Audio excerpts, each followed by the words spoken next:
How's it going, everybody? It is the Gentleman Little Fox here, and this is my little draw and chill stream. I know it's a little bit late and it's a little bit unexpected, but I was like, you know what? Why not do a stream where I just draw and chill and stuff? This is the last day of August and stuff, and the last day of summer to most people. So why not, right? So, anyways, I'm going. Well, as you can see, I already drew most of the stuff out, anyways. But I'm gonna color over it like I have in my previous streams and stuff. Um, I know I promised that I was gonna do this beforehand, but I kind of figured to myself, you know what? Why not just do a stream about it? Because I've been kind of putting it off, anyways. Like I've done all these other drawings and stuff. But you know what? I just figured might as well do this because I just thought it'd be cool. All right. So I'll probably put the link up for the people that are jumping in or whatever. So I'll put it on like Discord or something. So yeah. So enjoy. And of course, if my family comes down, I'll probably mute it or whatever. But yeah, and if you guys have any questions for me, I'll answer them gladly. All right. So let's get right into it.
All right, I'm gonna get started.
How's it going? Hey, what's up, Ashes? How you doing tonight?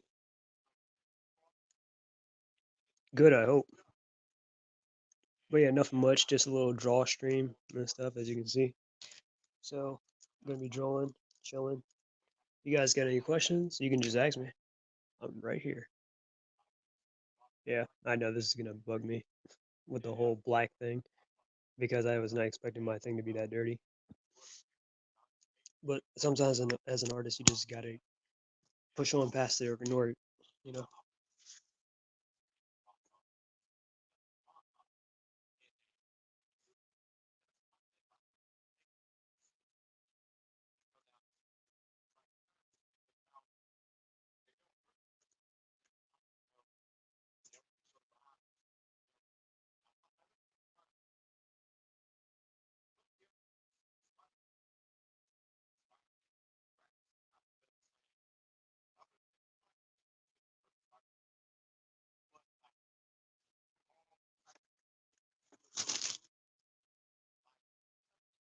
What up, Lefty? Hey, what's up, Alert Ninja? How you doing today? Welcome to the stream.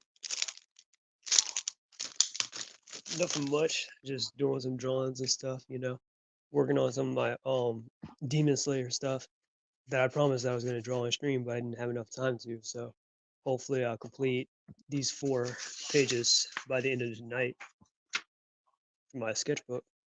It's the last day of August, so I figure, you know what? And it's Saturday too, so why not?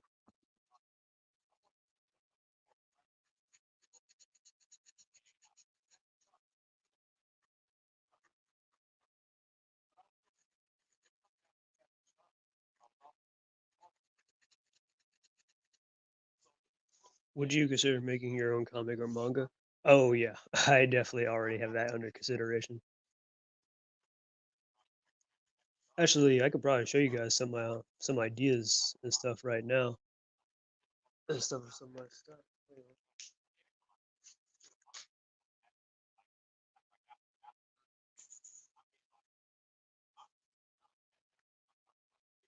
Thank you.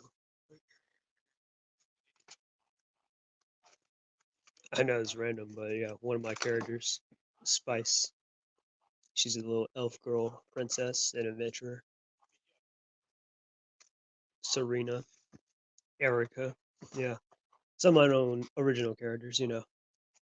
I was actually planning on making my own version of the Ninja Turtles and stuff and whatnot. So I have some of these like bios and everything, as you can see. But yeah, what was that? Oh, yeah. Not really have any questions today. Just preparing for university, and I especially don't have to talk about the Sonic 3 since I think having Gerald alive destroys his character purpose. I mean, to be honest, I'm not even sure if he is alive or not, and what we could have saw might have been either a robot or a hologram. Like, it could be possible, but I wouldn't really say it destroys his character though. Was the scene a little goofy? Yeah, it was, but we gotta see where it goes from there. That's how I see it.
Good. Good thing they actually didn't make Jim wear that belly costume. That would have been so cringe to have him look like a traditional Eggman. I don't know. I don't think it would have been bad. Like, I'm not sure if he actually did fatten it up or not. I thought he actually did wear a suit, but I could be wrong. Because it seems like they're like gradually kind of making Jim Carrey more and more accurate to Dr. Eggman. Where like in the first movie, he definitely had like the personality for sure. And then the second movie, that was kind of definitely a lot of improvising, but or a lot of him kind of overreacting, in my opinion. But he definitely had like the vault look and everything down. So that was pretty cool.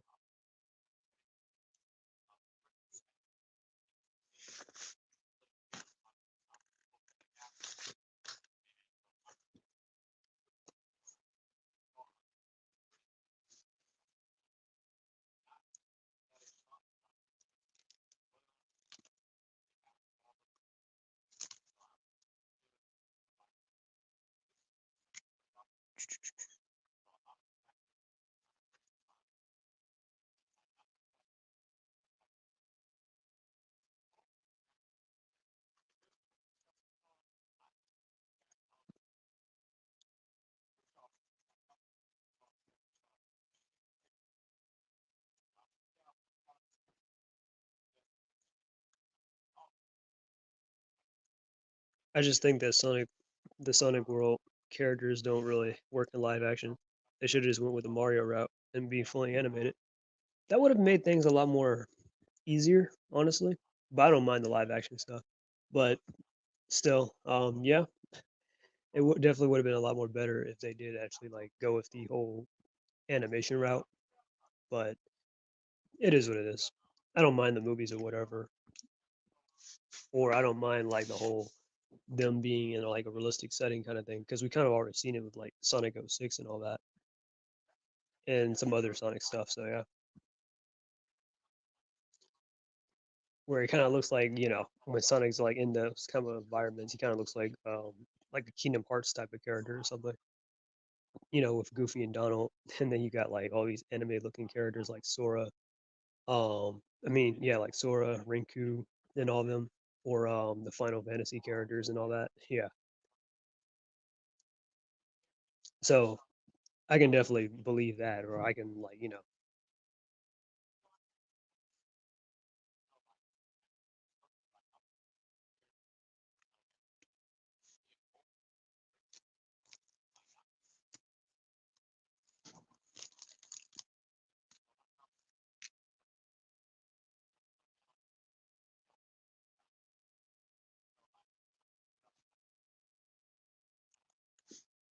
already messing up.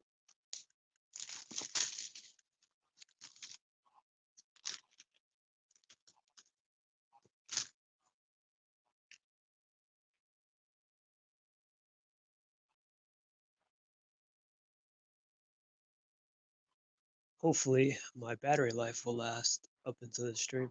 It's only on 59%. It started off at 65, but it can last. Depends on how fast I am.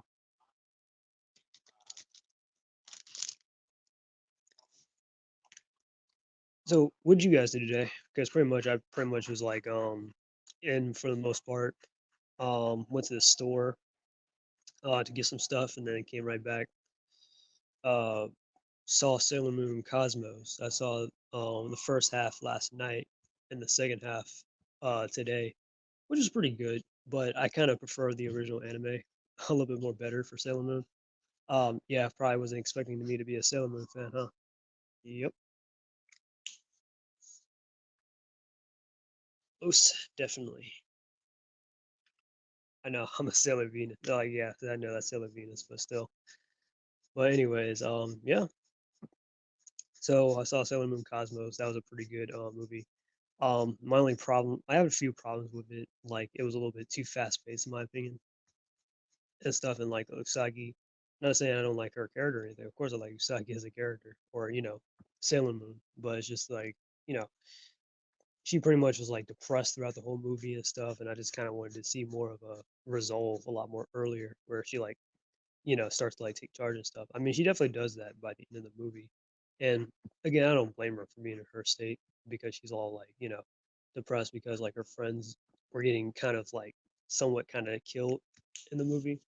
But you had to go see it to understand what I'm talking about.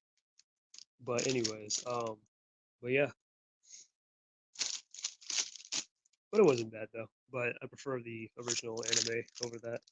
Although I think it is more accurate to the manga because I've pretty much watched all of the Sailor Moon like animes and stuff, and then on top of that, I've also watched like all the movies. I just haven't read all the mangas yet. I've read some, but not all of them per se. At least enough up to like the original Sailor Moon, and up to like like before like it starts into Sailor Moon R. So yeah, I didn't read the manga counterpart of that because the books are pretty high, but I could always read it online though.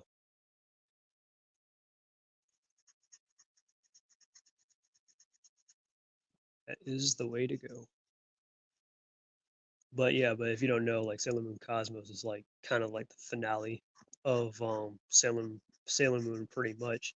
And I remember they announced it um probably like 2 years ago actually, but they're like, yeah, it's gonna come out next year, or well, it came out last year and all that stuff or whatever in the 2013. But then they but that was only for Japan though, for the Japanese release. The actual American release was another year later, and I was like, you've got to be kidding me. But yeah, so it came out on the 22nd. So I just saw it, today when I had time. So that's pretty nice. So tell me down below, do you guys watch Sailor Moon or are you fans and stuff? And what do you know about Sailor Moon?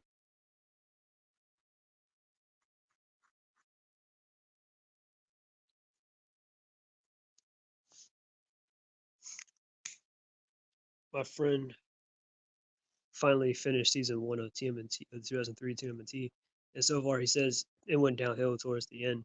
I was surprised he kind of cringed at the Utroms considering they're among the first ever created concepts. Oh, geez, you don't like the end? I mean, I can assume that he liked the beginning or something, but then it was like, oh nah. Then things are getting weirder as soon as it got to like the end of season one. So I'm assuming it's been a while. So correct me if I'm wrong, but I'm assuming this is like around the time when they take on Shredder and it's revealed later that he's like an Utrom and all that stuff or whatever. I mean, it was a pretty nice thing. I mean, I know a lot of people are a little iffy on the whole Utrom Shredder thing that, oh, they can't take it that seriously. But still, I mean, that's actually like, believe it or not, Utrom Shredder is actually like the most smartest version of Shredder. And I even pointed out that he kind of has like the highest body count as well because he's been around a lot more longer than the average human lifespan. So he's gone around through other planets and stuff, either conquering them, committing all types of genocide, starting wars, etc. So He was really evil.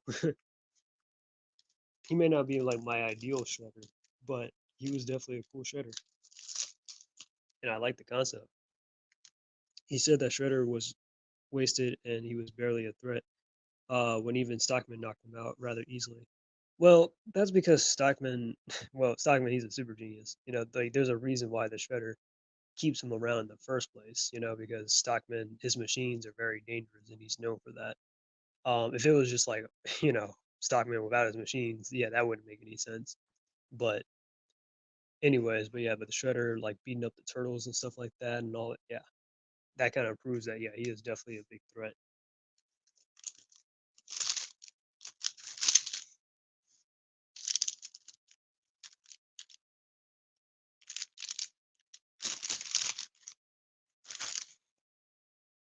And then later on, what we all know what Shredder did to Stockman later when he chopped his head off. So yeah.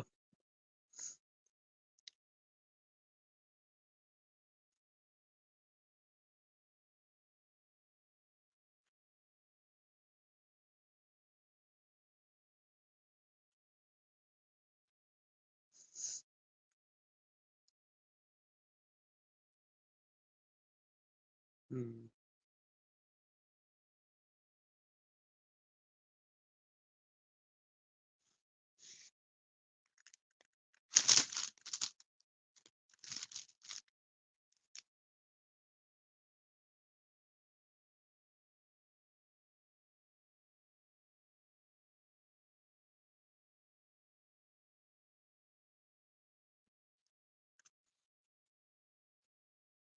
What's up, SSJ Namikaze? How's it going, man? I hope you're having a good day today. And by the way, if my voice sounds a little different, it's because I think I might have a head cold or something like that. I'm not sure. My nose was running like crazy when I woke up this morning, but when I went back to sleep, I kind of had him in that dry cough type of stage. Mainly because it was like raining last night when I was on my way home, and I left my umbrella in the car because I was not expecting it to rain as hard as it did, and I was like, damn. And then I kind of I usually wear my shirts to sleep, so my shirt that I was wearing was a little what's the word? A little moist. So I think that's probably why. Because, mostly my uniform shirt got wet, definitely. So I figured, oh, okay, well, I should probably be good. And I was like, yep. Then I went to bed all late, so that didn't help either. So yeah, I'm good. How are you and your weekend? Pretty good. I was just telling everybody that I'm an open Sailor Moon fan, and I was watching the Sailor Moon Cosmos that's on Netflix and stuff earlier.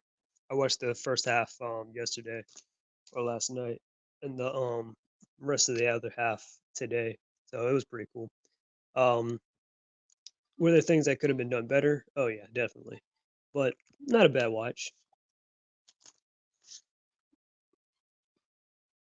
I'm just waiting for him and my other friend to watch the '90s TMNT movie, considering how pathetically Shredder was defeated there.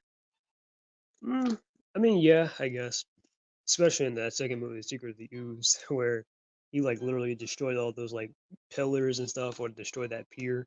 Everything just fell on him. Yeah, that was kind of a bad takeout, but they had it in the movie somehow.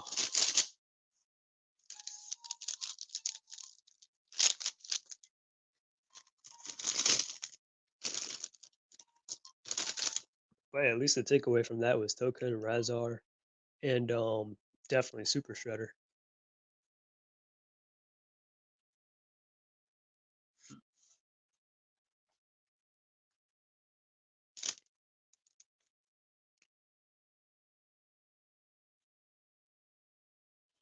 I may not highlight or use the outline too much for tonight, since I'm not in a hurry, but I want to at least do this before it's 12.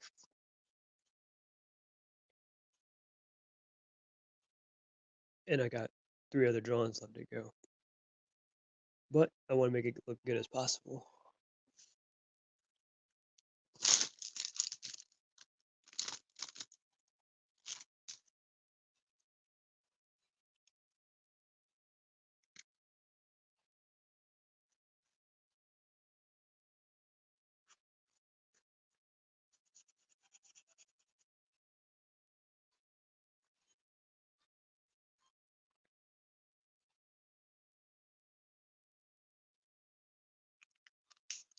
Not to mention, I also went to the gym today too. So that was also pretty nice. Worked out with my gym trainer and stuff. So I definitely am getting a lot more stronger. So that's pretty nice.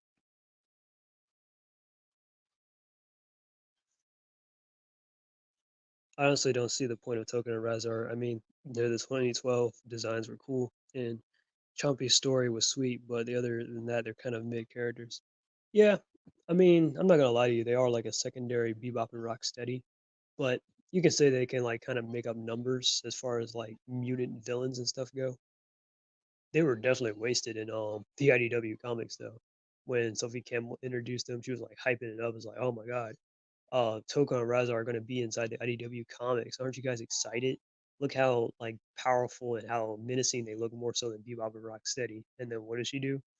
Turn them into babies and then pretty much writes them out of the story by sending them into some like um dystopian future. Like wow, that's what I wanted to see.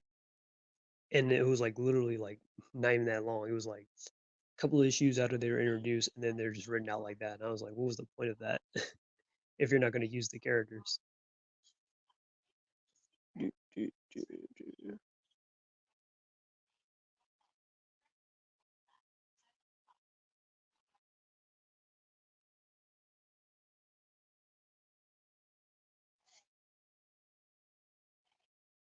I think they're the only purpose can be that is Krang's experiment and part of the part of this army.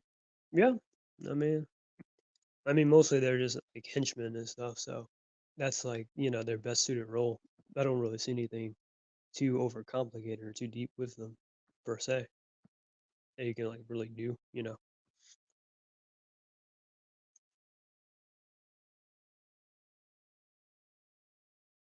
And sometimes there are just villains that just don't really need like an in-depth kind of like background or some kind of like depth or whatever. No, sometimes they just got to be evil or just serve their purpose of just being there.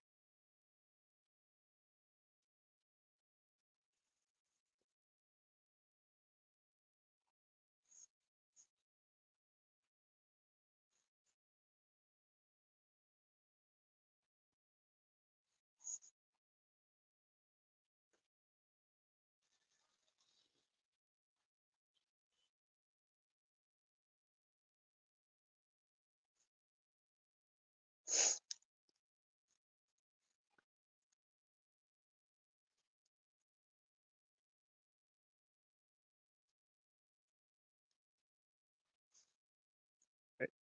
Starting to kind of grow on me.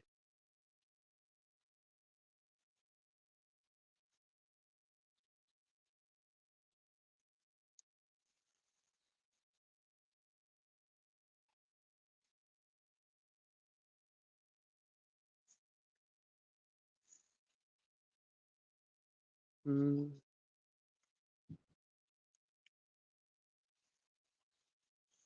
hopefully, the Garbage Man may return in a new animated project, considering he was one of the more interesting human villains.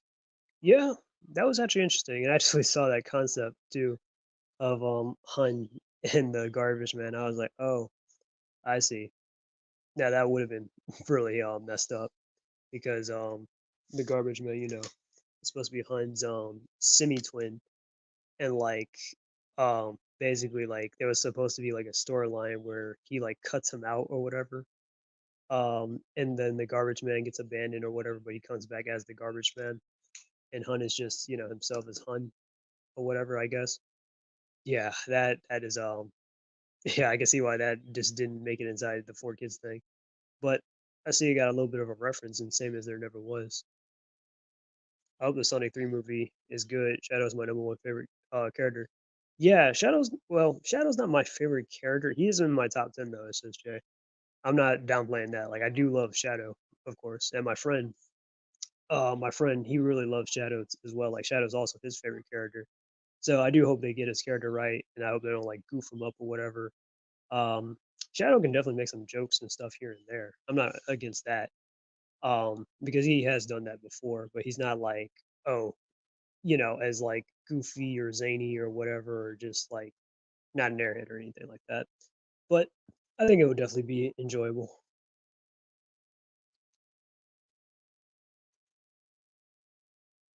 And like I said, I was actually surprised that they are actually using Professor Gerald and Maria because it just feels like they've been kind of distancing Shadow from them, where they haven't really been acknowledging Maria or Professor Gerald, like in the IDW comics and stuff. Like they've never like mentioned them, but it's like, yeah, we kind of already know like what happened and the full story.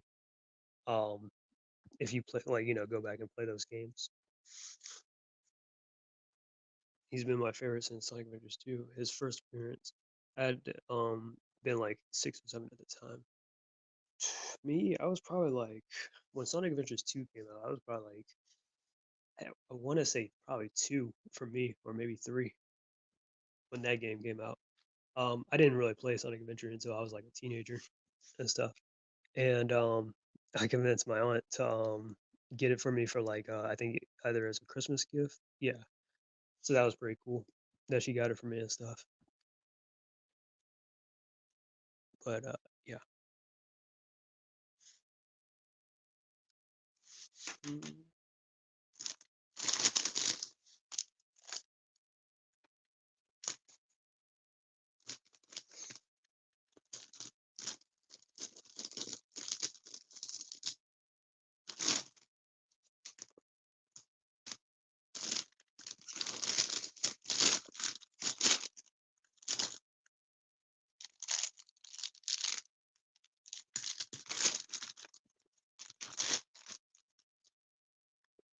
Not just that, but he was going to die in an acid pool, and Hun would have kind of roasted his freak brother after that. Jesus.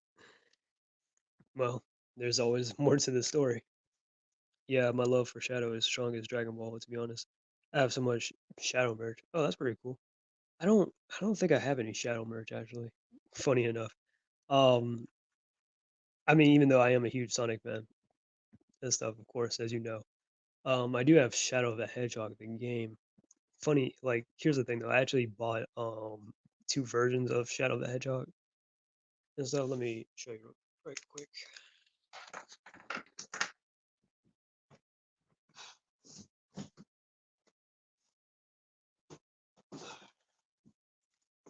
And this is how you know I'm a huge Sonic fan. So back in the day, um, when I was like a teenager, I was like 16. I bought an the original classic Xbox, and I bought Shadow of the Hedgehog on there. But I had a problem though. Either I'm not sure if because my disc was scratched or something, or what. Yeah, I'm not sure if my disc was scratched or whatever, or what. But it just wouldn't play, or it could have been my Xbox because sometimes it would hardly play itself. So eventually, I don't know what I did with the PS2 version, but eventually I managed to around the time when I convinced my aunt to get Sonic Adventures 2, I also got her to buy Shadow the Hedgehog the game and stuff.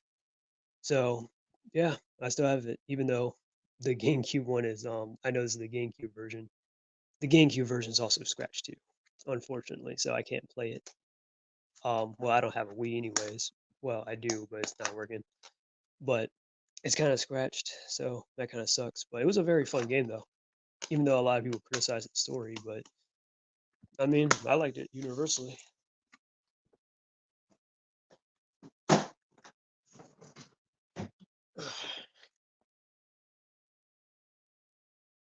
I got my copies of Shadow the Hedgehog on the game, GameCube, and PS2 still. I got Funko Pop plushies and T-shirts. That's pretty cool. I wouldn't say I have like well, I wouldn't really go for a Funko Pop, but definitely a T-shirt though. That would be cool. I don't really have much Sonic T-shirts. I do have a Sonic hoodie though. I'm pretty sure you guys might have seen me wear it before. And then I have a Knuckles a custom Knuckles shirts. That's pretty cool as well. Where I bought it off this guy who like combined Knuckles with like One Punch Man. So it was like Knuckles wearing Satama's outfit or whatever. So yeah, I know I've been stuck like almost 40 minutes on one drawing, but I promise you I'm almost done.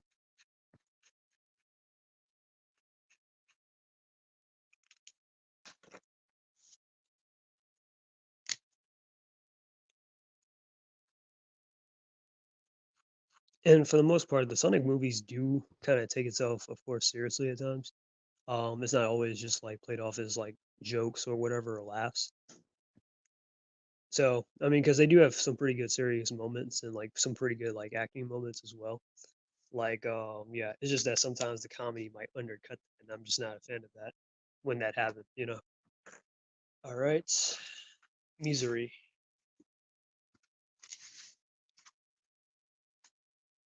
I know the black space or whatever, but you either just had to power on through it, or I could just cover it up with some red and just claim it's blood or something. That could be also plausible. All right, next up, your boy Rengoku. I know I may sound weird, but I find that get my hands on Larasu Chronicles considering Sega isn't going to do a lawsuit, despite the fanbase claims. Well, you gotta do what you gotta do. I don't see a problem with that. Um, have I thought about getting Ken Penders' book, the Larasu Chronicles? Possibly to make fun of it, but then I'm just thinking to myself, it just wouldn't really be worth it because I think I've seen somebody review it and he was like, "Yeah, this don't look like much." So I'm just like, "Yeah, so why would I get it then if that's the case?" You know? It's like, yeah. And we all know the art's pretty terrible in that book as well because it's Kim Penders. So yeah. But I mean, but like I said, if you want to do that, that's cool. I'm not going to stop you or talk you out of it or whatever.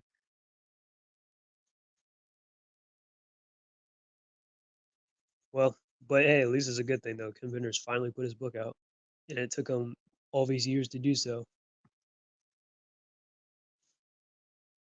I personally just like Idris Elba as Knuckles and how they characterize him. Yeah, I can't blame you though.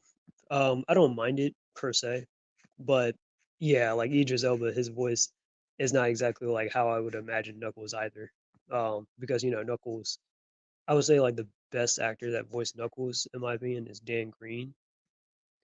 The same dude. He's like from Four Kids and stuff. He's voiced Yugi Moto from Yu-Gi-Oh and stuff. So I'll always just be like, yeah, like Knuckles has also got the same voice as like Yugi, or both the Yugis actually, both Yugi Moto and Yami Yugi. So like that serious, like that childish voice that he puts on, and then the serious voice and stuff. Yeah, that's Knuckles. That's also Knuckles' voice actor. But I like Dan Green's voice actor. And yeah, the other voice actors are pretty good too, like in the Colors era or Boom and whatchamacallit in the Dreamcast era. Yeah, they're all right. But Idris Elba, like the way how I see his voice is more so like kind of like or not even him, but that version of Knuckles as a character, I see him as like a Starfire, kind of like how Starfire is depicted in Teen Titans, which I know she's a lot more different in the comics and stuff, where she's a little bit more self-aware and not as like naive compared to like her cartoon counterpart, since she's kind of new to Earth and everything and to its customs. So yeah, that's how I see Knuckles and what you call it.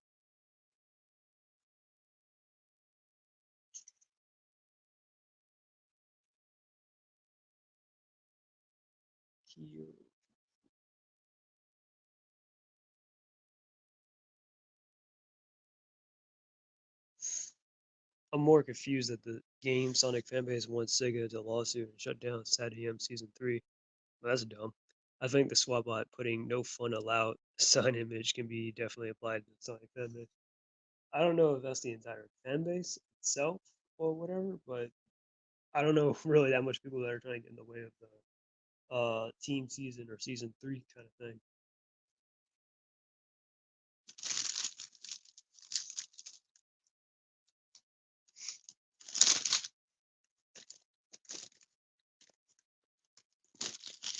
Which kind of reminds me actually of like Laurie Hughes because I remember I kind of found Laurie Hughes' Twitter account and I was looking on there and stuff. And he was like, what did he say on that Twitter account?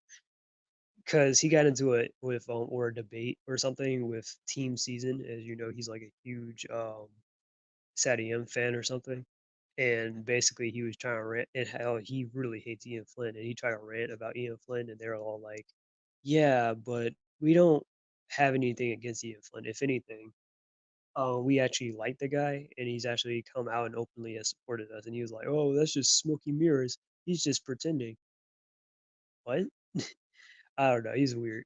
So yeah, I was like, yeah, I could just imagine like what that whoever was like interpreting for team season or running the Twitter account was all like, yeah, you have a great day.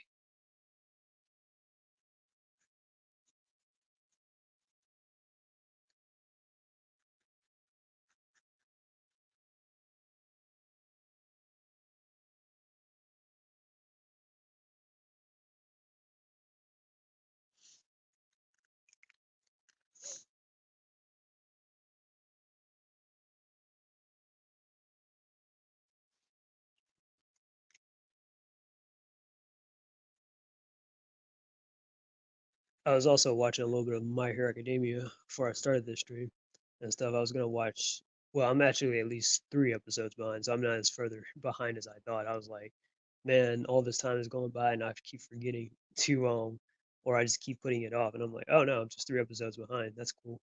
I can easily catch up by tomorrow by just watching 2 more episodes, and that's it. And then whatever episode comes out this following week. But yeah, got any plans for Labor Day, or are you working? Honestly, I'm not even sure. I probably am gonna be working though, if I'm gonna be honest. Because normally I don't really work the weekends because I work at a retail job at Dunkin' Donuts. So, I don't like I don't get scheduled on the weekends, but I usually get scheduled during the week for like yeah. So I can bet like I'm pretty much I can bet everything that I'm definitely working on Monday for sure. Well, they got me scheduled on Monday because I'm usually a closer and I'm really good at closing. So that's why they definitely like, all right, well, they need to utilize me during the week because I'm really fast and I'm really like, like I just know all the stuff to do.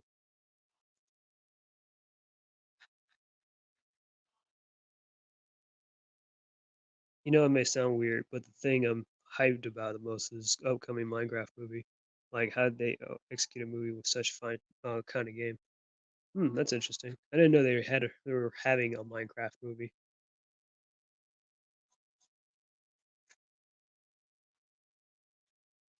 I remember, yeah, they had Five Nights at Freddy's and stuff a couple years ago, didn't they? Yeah, I saw that with my family and stuff. Um, It was alright. I wasn't like too crazy about it, but pretty decent movie though. But the fan base definitely enjoyed it though. That was definitely the definitely like the takeaway from it was that they pleased the fans, and that's all that matters.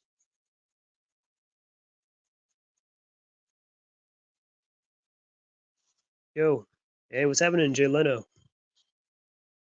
How you doing this weekend? That makes sense. I definitely understand the retail life. I work at Target in my college years. Oh, that's cool. My brother, he used to work at Target too.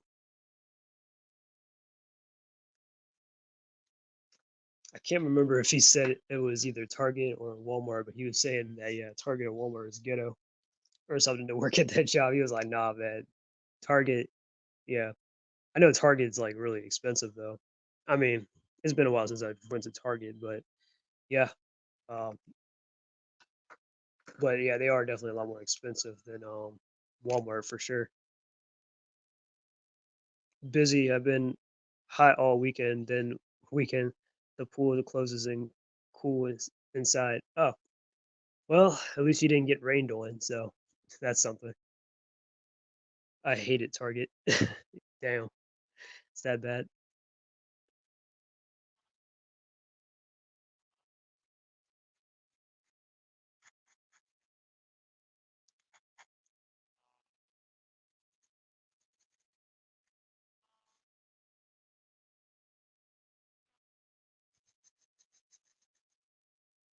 I worked at Target too. Oof.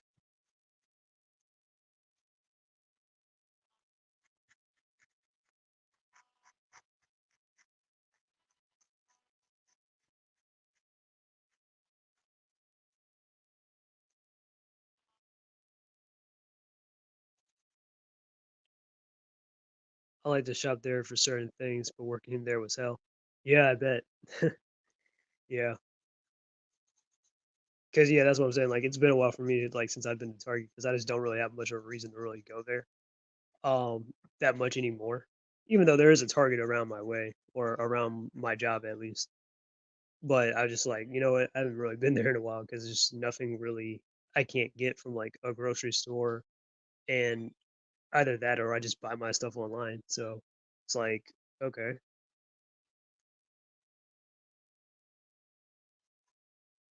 maybe for some Yu-Gi-Oh cards or something, maybe, but nah, not for yeah. But there's not really much I really like, go like have a reason to go to Target or even Walmart. Unless they have some kind of box set that I don't know about, then I'd be like, yeah, action figure exclusive Yoda. Hmm, action figure exclusives. I don't know. That was my Yoda impression. It wasn't that great.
I was rewatching 1967 Spider-Man show, and I keep forgetting how much of a meme gold mine it is. It actually is. Every frame is legendary in its own unique way. Yeah. Um, I think my first exposure to the 60s Spider-Man was like so back in the day. I used to have like some DVDs. I still have them actually, but those little DVDs and stuff with the episodes of like Spider-Man the animated series, and they would have like a special feature section where you can just go to it and for the special features what will happen. So they'll have stuff like Stan's soapbox or whatever, or where Stanley gives his little commentary, or what else did they have about? Or they'll have like an episode from the old '60s Spider-Man. So that was always cool to like watch and stuff, as a kid, and just be like, oh man, this is like the older Spider-Man before the '90s one, or before the one that I grew up with.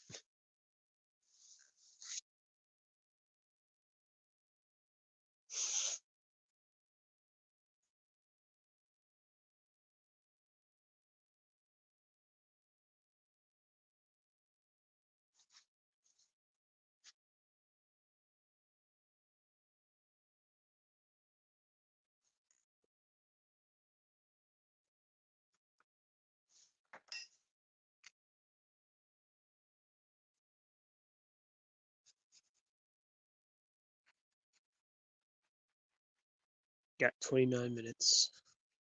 See if I can make it.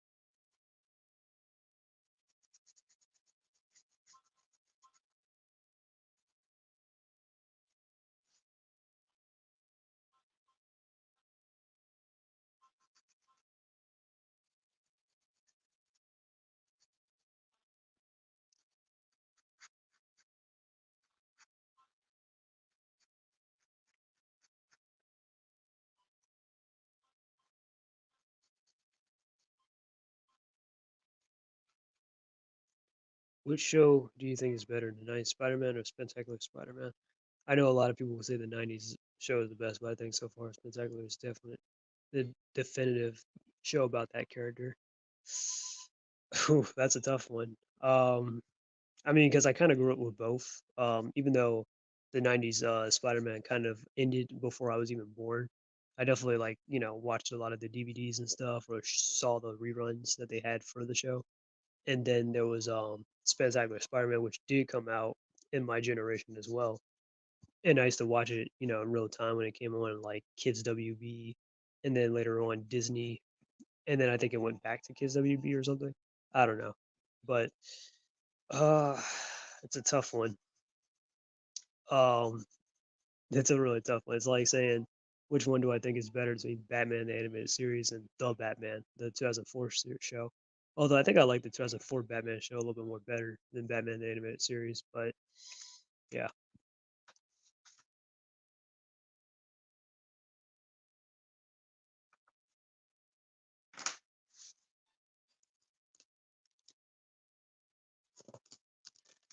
I will say animation wise, I think the '90s was better, where it looked a lot more visually better. Although I know they had those little CGI backgrounds and stuff with the city and all that, which was always kind of cool and interesting. But yeah, I know they had that. But outside of that, yeah, it looks visually better.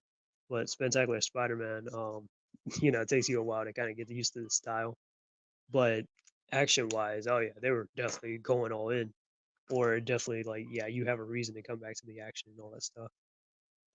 And then on top of that, if you want to talk about like comic book accuracy, I would say like Spider-Man the animated series also might have had that too. I mean, don't get me wrong, they were both accurate in some ways, but I would say like, yeah, the animated series definitely had that on lock. Whereas Spectacular Spider-Man kind of was like more inspired a little bit from the Ultimate comics, but also like like a mix between Ultimate comics and the main comics.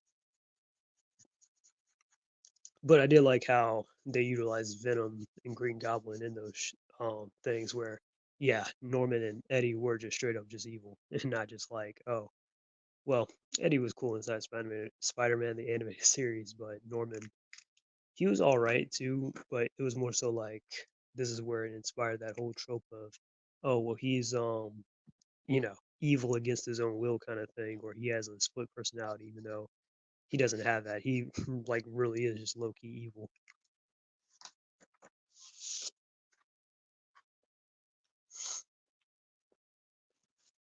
And the goblin formula just makes him like just makes him even more crazier than before. Too bad the 2004 Batman went downhill in season 5 despite introducing the Justice League, but other than that, it's a great Batman show. Such a shame that the intro theme was changed. The first one was better.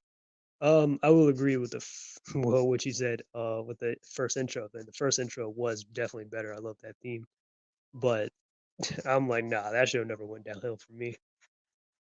Having the Justice League and all that stuff, that was pretty cool.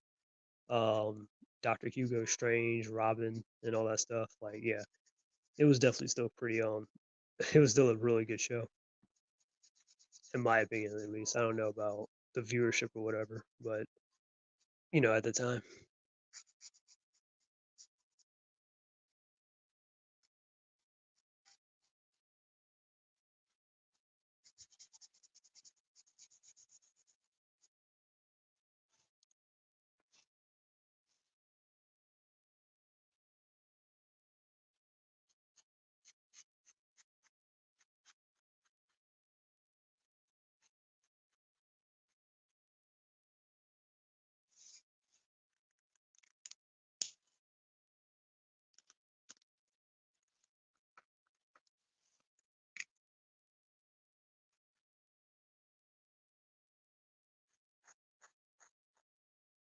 yo, hey, what's happening? Fierce sympathetic Black Queen, how you doing tonight? I was for some reason not expecting to see you, but yeah, how you doing?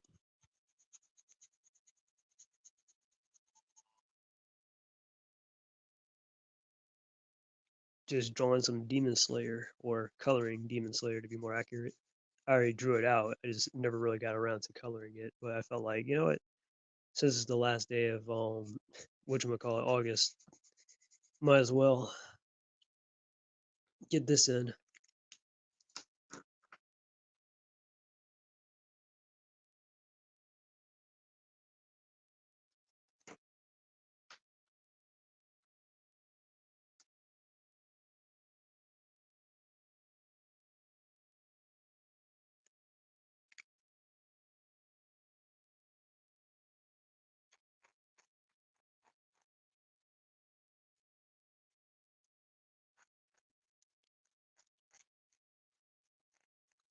I guess a lot of stuff that sort of kind of went down in August. Like it was my nephew's birthday, then my sister's birthday, and my sister currently is only 29.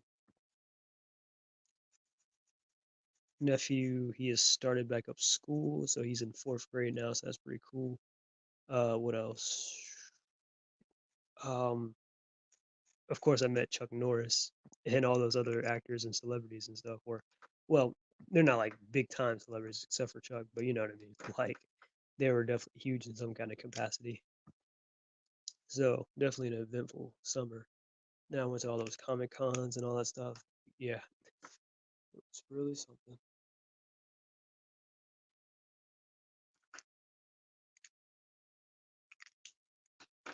Then expensive too, come to think of it, because I had to pay for that, and now I had to pay to get my car fixed.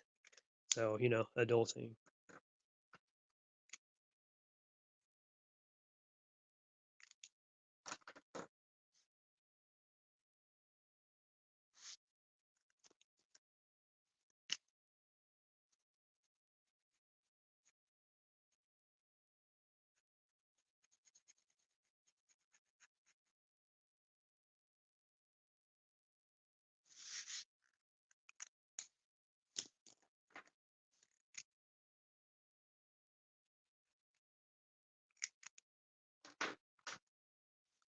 To my shame, I haven't watched the Batman Brave and Bold though. I know it's the biggest love letter to the '60s Batman era, which brought so many forgotten characters back. Yeah, and again, I always keep saying this is my generation, that my generation, that. Um, yeah, I also grew up with that show too. It also came out when I was younger and stuff. Yeah, I used to love Batman Brave and Bold. I remember it used to come on back on Cartoon Network and stuff like that, and Star Wars, the Clone Wars, and all that other stuff. Ben 10, Alien Force, yeah, they were definitely bumping and stuff. They always used to like show new episodes on like Fridays and stuff. It was always like hype.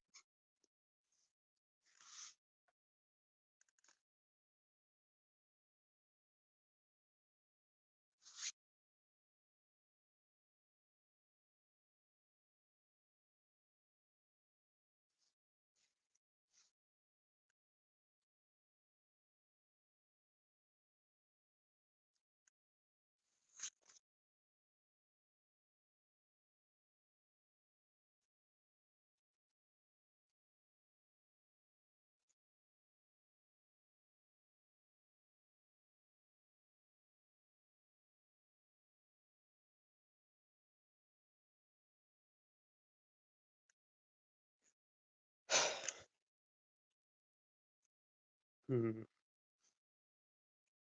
Thinking of myself, what do I think? Well, I only got like 19 minutes left, so I might as well just skip the outline. I'll just come back to that later.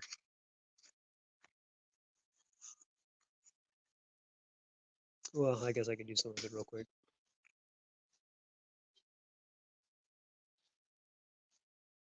I'm not sure if you guys can hear my music or not. And it's like, what is this man listening to? Though Ultimate Alien kind of brought Ben 10 down. Jesus, everything brings you down, man. Ben 10, Ultimate Alien brought me downhill. Like it started to get too cringe and weird at times, despite having interesting concepts and plots. Mm, I mean, and look, I mean, I'm not gonna blame you though. It's been a while since I've watched this. I can't really say, but for yeah, some people, I guess, yeah, sometimes Ultimate Alien might have took them out. I'm not gonna lie, it took me a while to actually like watch the finale of. I mean, I've been watched the finale of Ultimate Alien. years ago, but I'm saying though, like at the time, like I kind of just put it off from like watching the finale, and then Omniverse came out, and you know how Omniverse was. But Omniverse, I just didn't really give it much of a chance when it came out, and then I wished I kind of did, and then I went back rewatched it, and I was like, you know what, Omniverse isn't that bad. I mean, there's definitely things I would change about Omniverse. Like for example, that whole Kai and Ben thing. I just pretend like that's not canon. Just the whole okay, them getting together in the future or whatever. Alternate future. Alternate future. That nope. Kai and Ben are not they're not together. Okay? Because it's just like I get that they were trying to like pay homage or pay fan service to like the original Ben 10 and all, but I know I just went on this whole tangent about Kai just now. But the whole thing with Kai is that Kai is supposed to be Ben's first crush, and then she breaks his heart, and then Ben moves on and finds other girls that are a lot more better. And he did find other girls that were better. And then, you know, Ben wasn't exactly like that much of a good boyfriend per se, because he was either irresponsible or just I don't know, or just didn't make time. Like for Julie and stuff, it was like, damn, it's like that, Ben.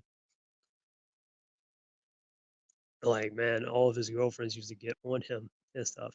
But like I said, there are definitely a lot more better love interests and stuff. But Omniverse, though, yeah, I didn't mind Rook. Rook was pretty cool. Um, some of the designs were all right. Some of them was a little, but yeah, because they weren't done by Man of Action and stuff. And then we get to the reboot, and that's where things really went downhill for Ben 10. I think they tried doing too many Ben 10 series to me. Nothing will top the original. Mm, I mean, yeah, don't get me wrong, the original is great, but I would say like Alien Force and Ultimate Alien, that's like definitely like peak Ben 10 for me. Um, but Omniverse is okay, and then yeah, nah, hell no with that reboot. I even forget it exists sometimes. I'm just like, oh right, they have a reboot, great, and it's just hard to look at, and I just can't. I'm like, I can't look at this for 5 minutes. Anyways, Omniverse is good.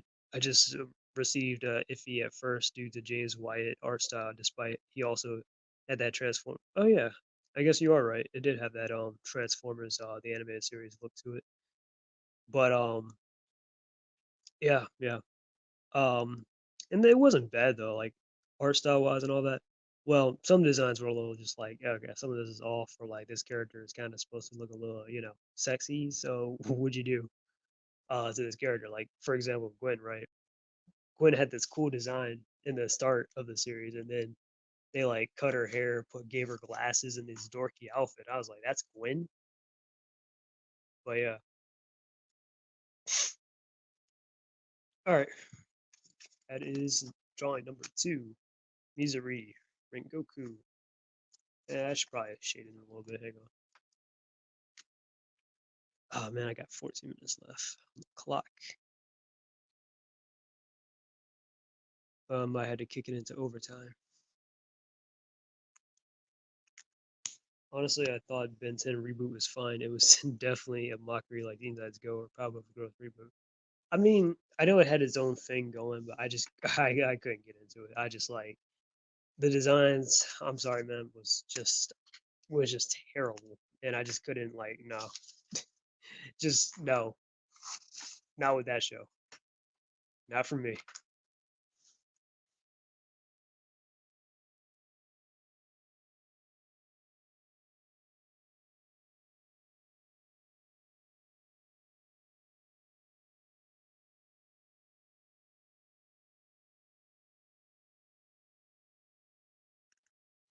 My boy Inosuke.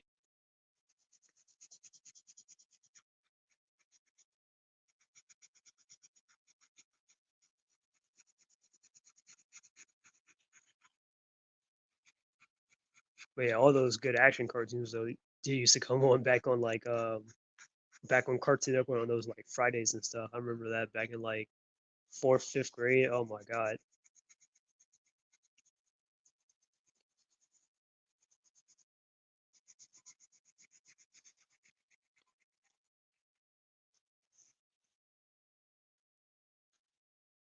And then I think they moved the time frame for Omniverse to be like, what was it? To take place like, well, not take place, but for like the episodes aired on like Saturdays instead of Fridays. So like, yeah,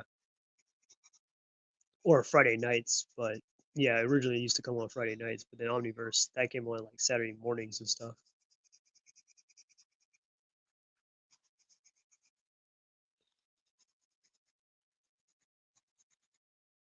I was in fourth grade when Teen Titans came out on Cartoon Network.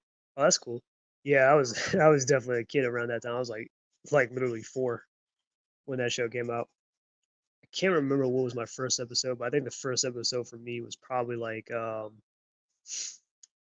want to say it was like when they were infiltrating the hive, I think. So it might have been like season 2 for me. I don't know, I could be wrong.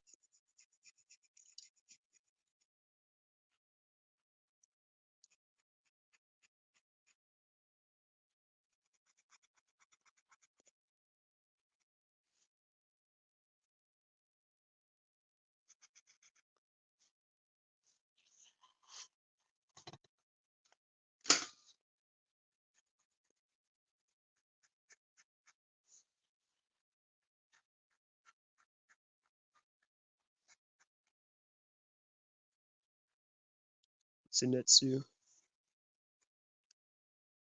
Kind of an annoying character, but hey, he's a really badass fighter though, I'm not gonna lie.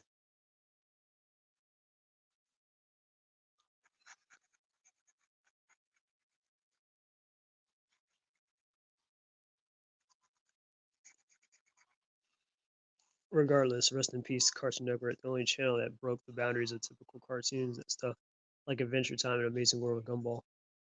Yeah, I originally heard that Adventure Time was originally supposed to be on Nickelodeon and stuff. I remember Butch Hartman actually even said that too once, and I was like, oh yeah, I think I remember like they showed like a pilot or something of Adventure Time on Nickelodeon at first.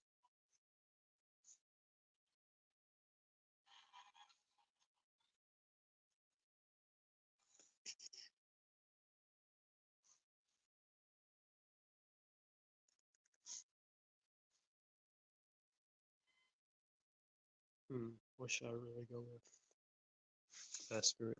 I think this would be better.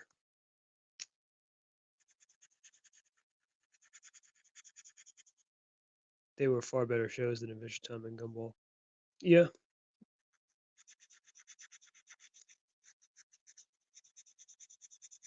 but don't get me wrong. I mean, I grew up with those shows too. They were pretty nice. Um, Amazing Amazing World of Gumball wasn't like the best show in the world, but it was all right. Adventure Time, yeah, I definitely grew up with that in the era of like that and regular show. Those were like kind of the only cartoons I only watched at the time when I was like starting to have like a resentment towards cartoons and stuff. And I was like, man, cartoons are for kids and stuff. I'm down with the anime and all that. That's for the for the adults and stuff because I was like 13 or something or a teenager, and you kind of like when you're around that age, you're like, yeah. But then when you're older, it just doesn't really matter at this point. Where you're like, well, at least if I can get some kind of mileage out of it, that's all that counts.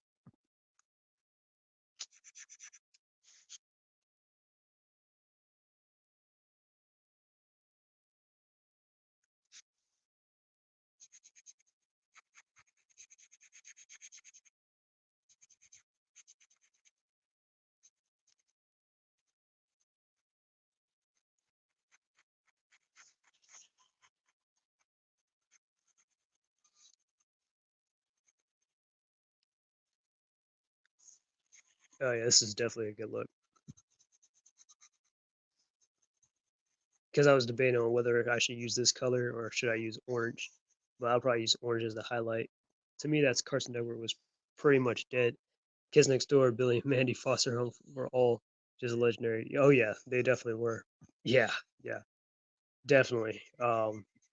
I definitely remember those cartoons coming out, and then it was like kind of crazy that they ended and stuff too. That Ed and Eddie and stuff. I was just like, nah, they're gonna have like new episodes and all that stuff, and then they all had their conclusions and stuff. Like Kids Next Door had a very good send off and stuff to like number one when he joined the Galactic Kids Next Door and all that. Then what else is it? Billy and Mandy. Um, they mostly ended with movies. Like Billy and Mandy had that what was that movie called? The one with the Big Boogie Adventure. Yeah, that one where they're trying to steal that horror's glove or whatever, horror's gauntlet to like project everybody's fear and control the world and all that stuff. Yeah.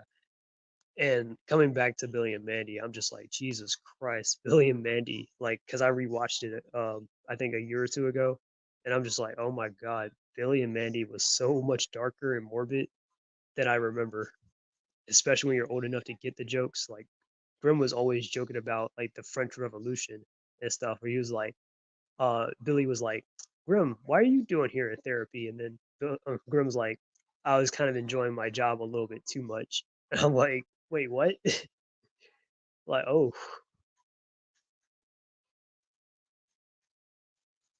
but yeah. And then what else? And then they ended off with that Doomfist thing with Erwin for Billy and Mandy and stuff, which is kind of weird, but whatever with that. Then what else you said? Foster Home for Imaginary Friends. Man, how did that end? I forgot.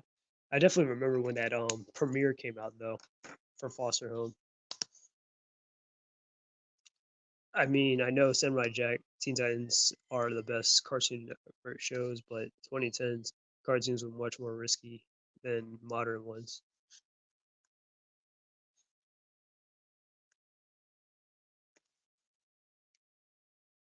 Those I just mentioned were the best to be a kid. I don't care for the other the shows after. Yeah, Billy and Mandy actually officially ended with that Halloween.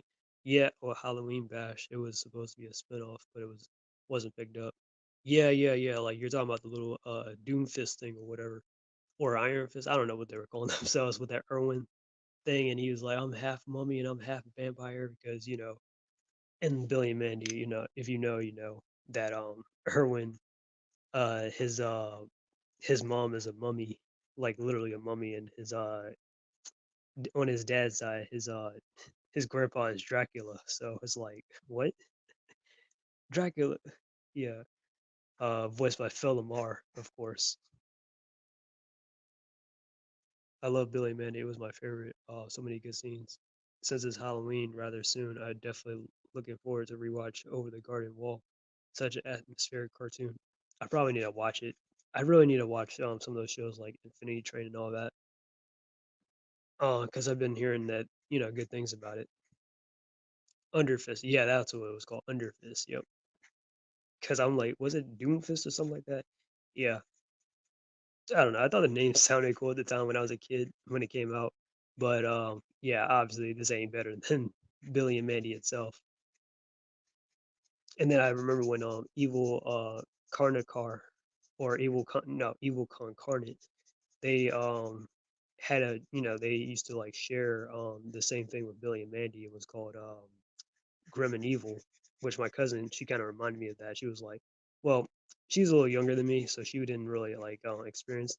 Well, she sort of did, but not like what I mean. But she went back and stuff and was like, and looked some of the stuff up, and I was like, oh yeah, you are right. Um, that's yeah, they did used to call Billy and Mandy Grim and Evil and stuff because it was shared with Evil Concarnate and stuff. But yeah, but Maxwell Adams, he is something else. And then speaking of which, um, oh my God, SSJ, if you've seen Billy and Mandy, have you ever seen the original pilot? Like and I mean not the pilot, but I mean like the thing that Maxwell Adams had put out when he first created Billy and Mandy. Because that is on the internet. That was something where Billy and Mandy were friends, and then like Mandy kind of made Billy kind of drill out his skull and was telling him that it's supposed to relieve stress or something. I'm like, oh my God.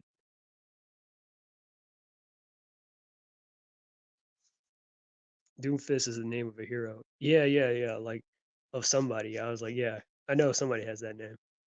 Underfist is the YouTube is pretty good. I wish Billy may continue. Evil Concarnate was all right, but not as good as Billy and Mandy. That's why I canceled. It was Grim and Evil originally. Exactly. Yeah. It wasn't. Yeah, it wasn't as good as Billy and Mandy. But I just remember it though, definitely. Um, you know. Um, yeah, yeah, I definitely remember them.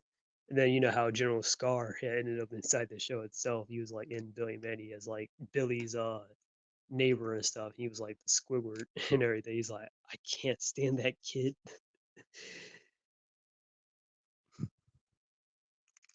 Ultimate power.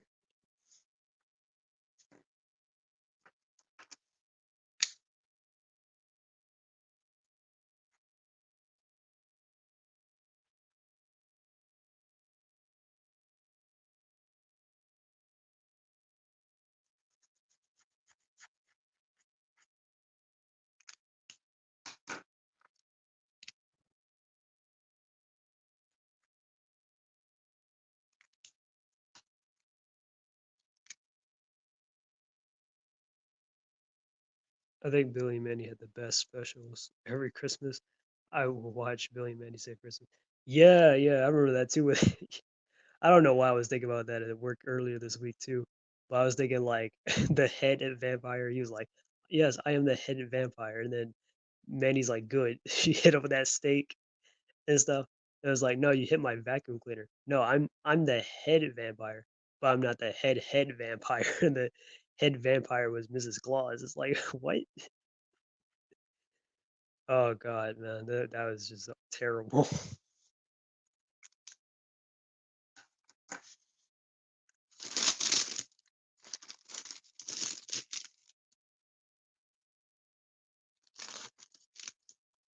Great, now I got a couple of dorksicles to freeze out. God, man, that show was so weird. It was so funny, but yeah, it was so good. Gilbert Gottfried was Santa Claus. Oh yeah, I think that yeah that was him. Yeah, I'm used to his voice with other stuff too and whatnot. Man, rest in peace to him though.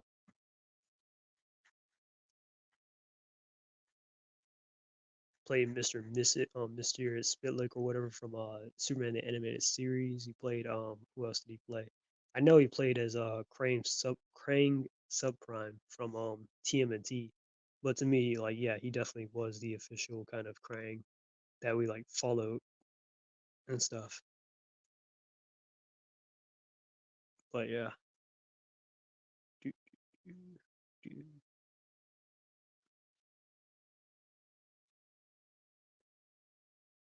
do, do, do, do.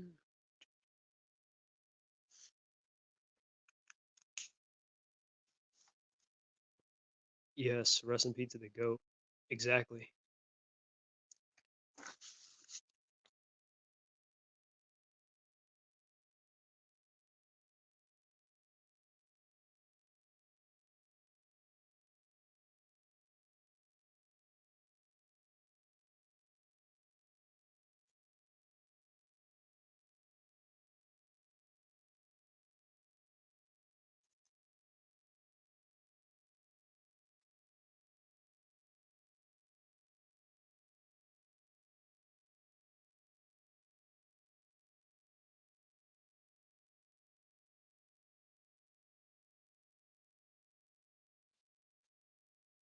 Foster Homes is another really good one. Yeah, yeah, it definitely was. It's been a long time since I've seen Foster Home for Imaginary Friends, but it's cool that that Craig McCracken, the dude that created Powerpuff Girls, had created that show and stuff, you know. And again, like it's cool how like a lot of these like guys had like a lot of connections with each other. Like Craig McCracken, and Gendy Taskarowski, they were like, you know, they were good friends and stuff like back in college, and then they got the same job as like, you know, or they, you know, work together on like Power Rangers. I mean, I said Power Rangers, my bad. Powerpuff Girls, and what else? And Samurai Jack. And then that's why everybody's like, why does Professor Utonium and why does Samurai Jack look the same? That's because well, the same people worked on them.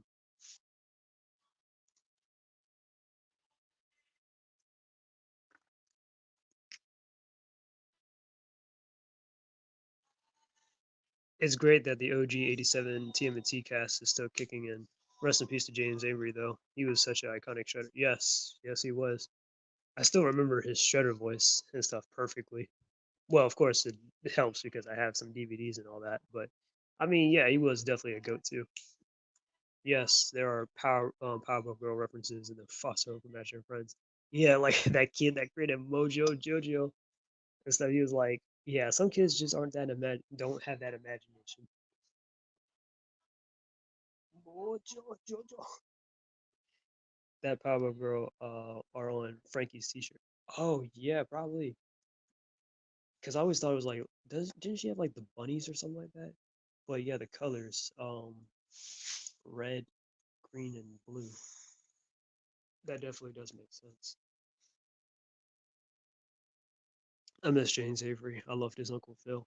Yeah, even as Uncle Phil, like you can kind of tell his voice as as the Shredder and stuff when he was getting all threatening and stuff. Or like remember when they exaggerated his like how evil he is like with his laughter.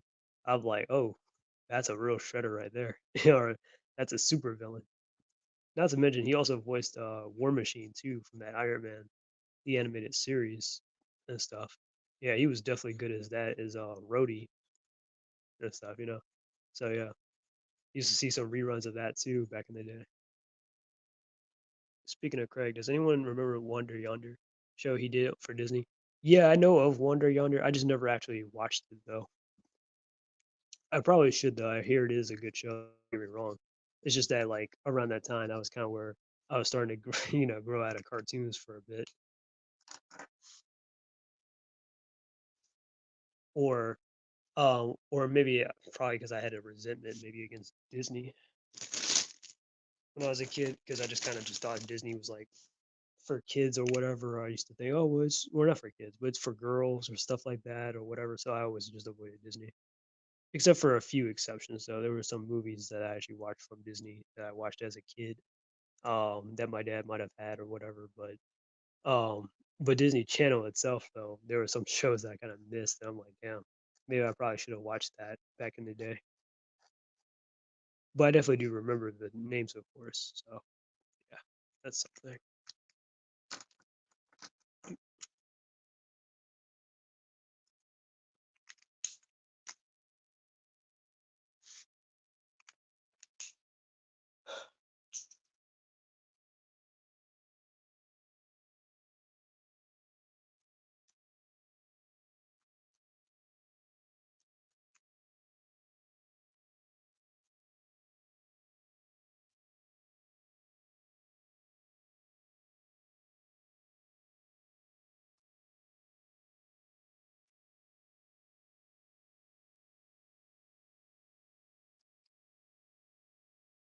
It's a great show that definitely captures Powerpuff Girls and foster homes essence, despite it being a Disney property. Yeah, so I hear. Or well, I can't say that as if I watched the show, but I mean I've seen a little bit of it though, or some clips.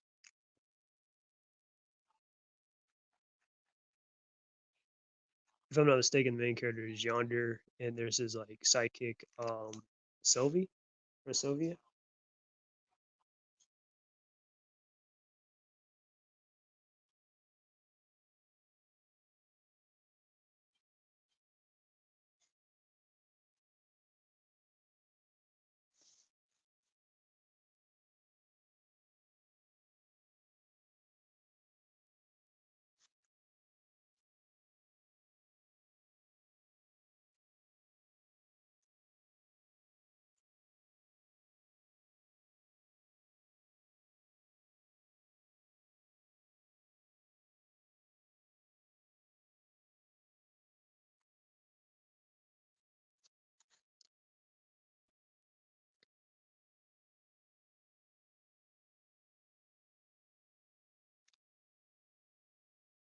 Hmm. Thinking, thinking.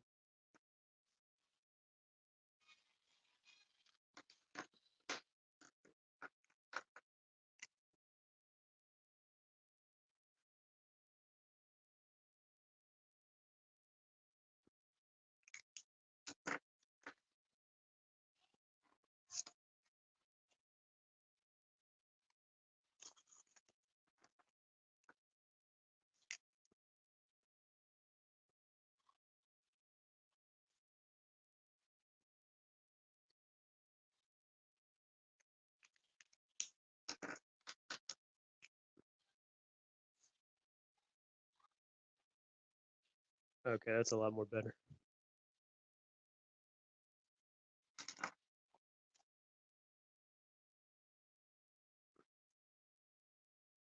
Still, screw Disney for ruining Super.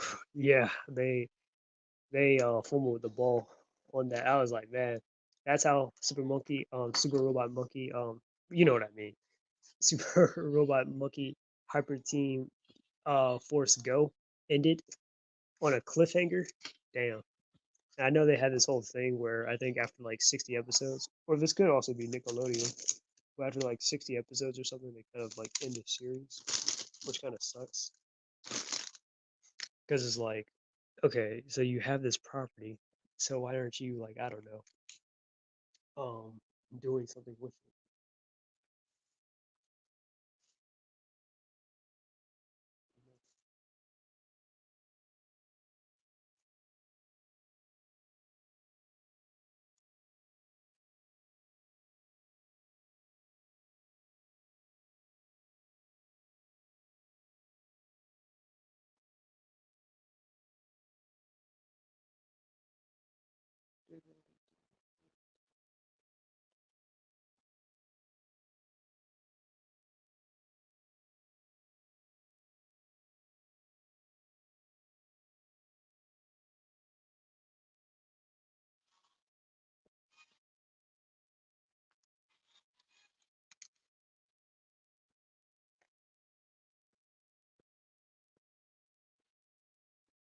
Dun, dun, dun, dun, dun, dun, dun, dun, dun, dun, dun, dun.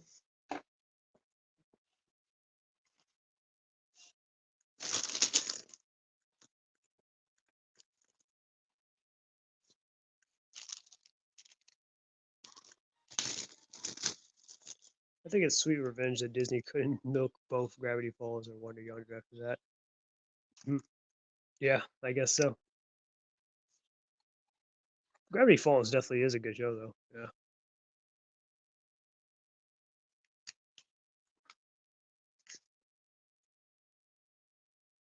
I kind of watched Gravity Falls after it ended. I remember one time when we were teenagers, me and my friend was like, "Man, I'm mad you didn't get to wait for the hiatus or anything." I'm like, "You like because there was so many hiatuses with Gravity Falls." But yeah, I definitely remember it coming out in real time though. But I just wasn't like too into it like that. But yeah, but it's definitely a great series though.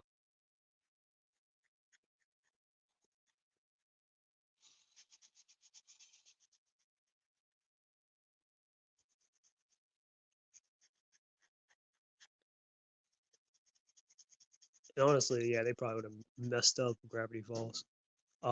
If that was the case, or if they were gonna try to milk it or something. Who knows? Speaking of which, I hear that dude that created I almost say Galaxy Falls created Gravity Falls actually voices Scumbug from Tales of the TMNT, which I would say was that's interesting or that's good, but I kind of hate the character for the whole Splinter thing, so that's just great. I'm like that's just great. It's a little overhyped, but it's still a great show. But the Owl House is better in my opinion. Okay. Yeah, I did actually watch the Owl House too. It's also a pretty nice show. Writing wise, I wouldn't say it's better in my opinion than Gravity Falls, but that's just me. But yeah, I do actually think the show's all right.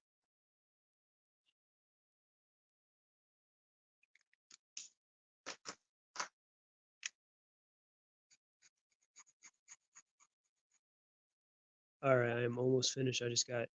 Why am I only focusing on one? Hmm, here we go. Hmm.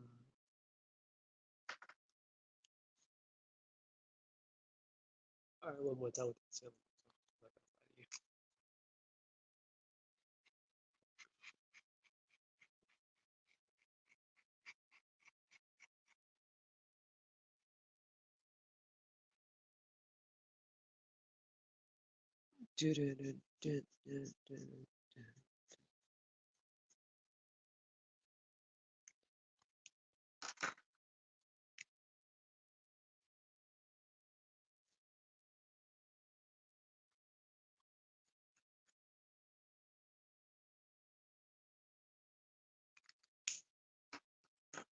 Oh yeah, there we go.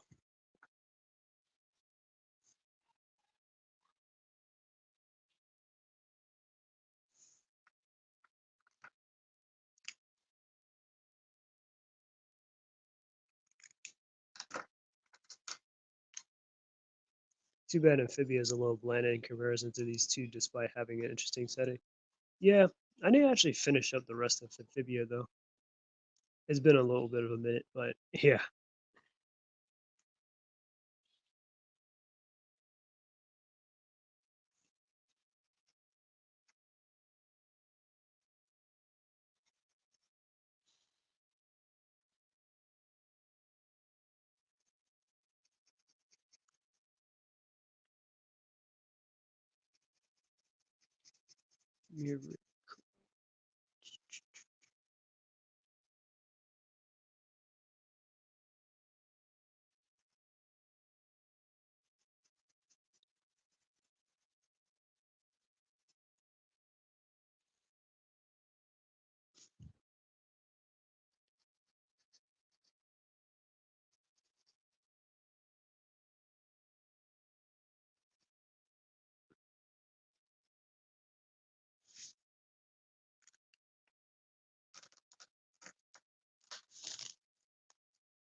fly.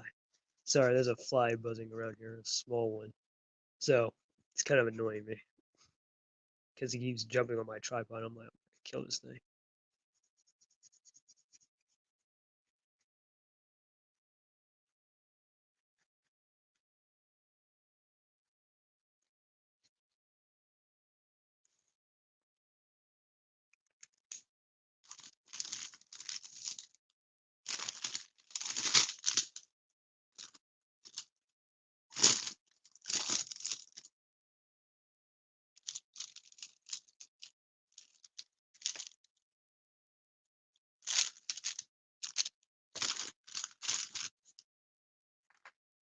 Bingo.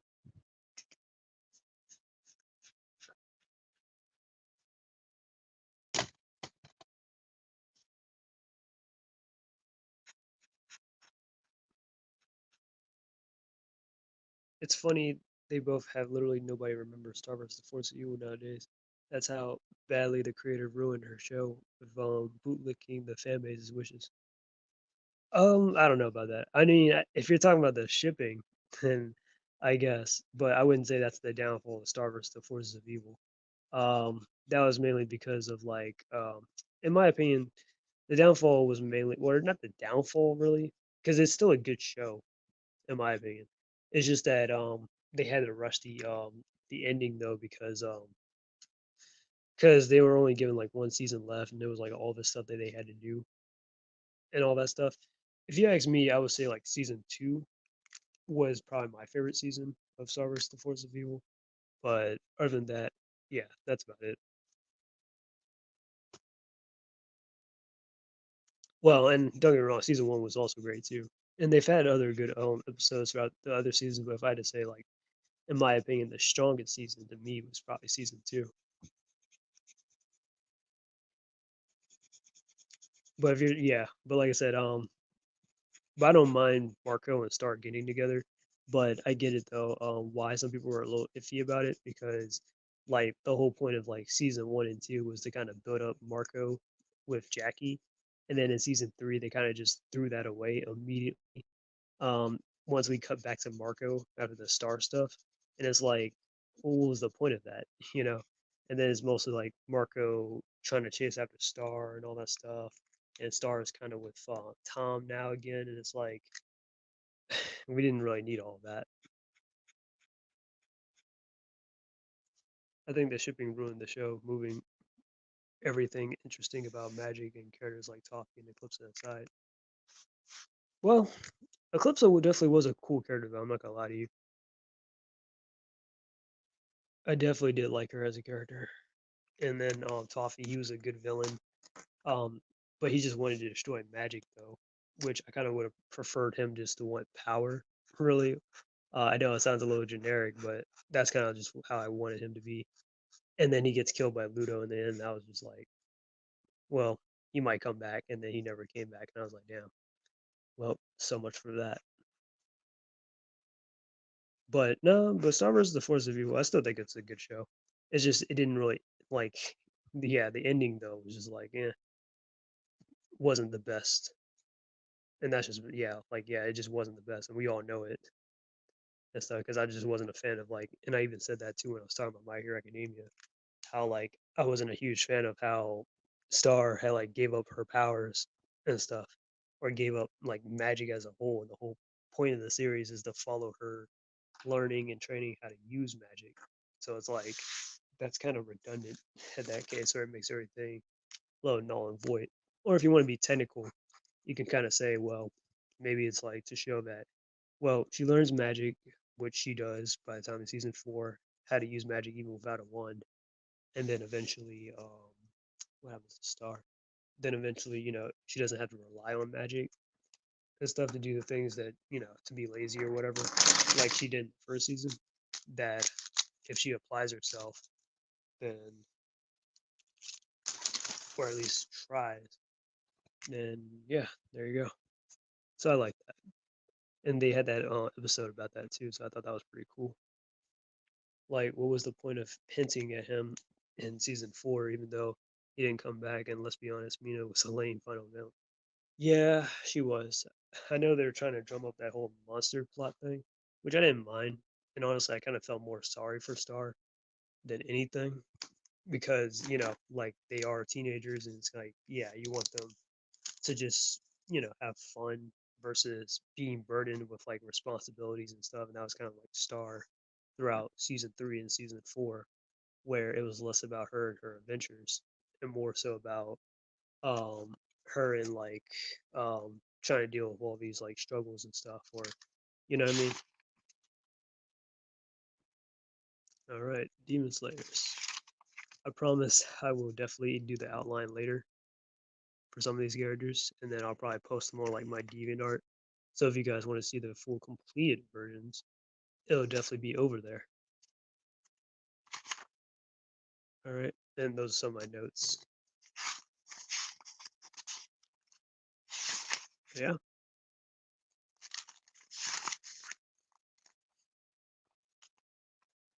All right. So I'm about to end the stream. So is there anything you guys want to tell me before I head out?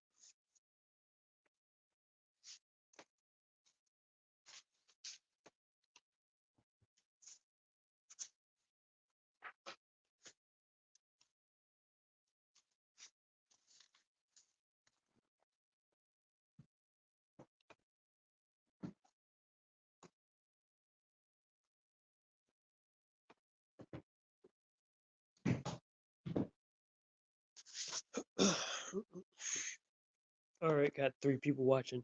So yeah, like I said, I'm about to head out and stuff. Is there anything you guys want to say? I'm about to give my closing thoughts and just tell you what I've been up to lately. And let's be honest, having the main character screw up the world because of her selfish needs is a bad way to end the show. It's the Korra situation all over again. I wouldn't really say Korra um did that out of selfish needs. It was just more so of like kind of connecting the world together and stuff. But yeah. And then for Star, Star kind of just saw how like magic was abused. And I'm not saying I can't blame her for having like thoughts like that, but I feel like something should have surfaced to show her that maybe this isn't the way and all that stuff, that like taking away magic in general isn't the solution. If people are gonna abuse it. But yeah.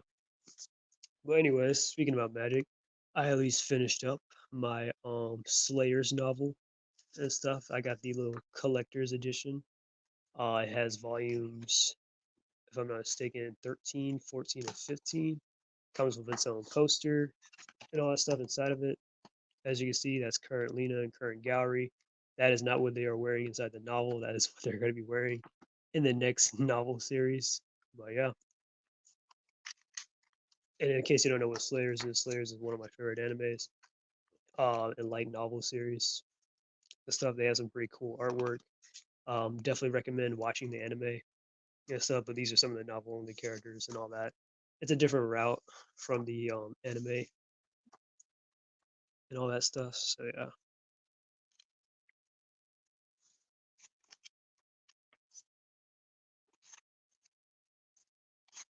Pretty cool, huh?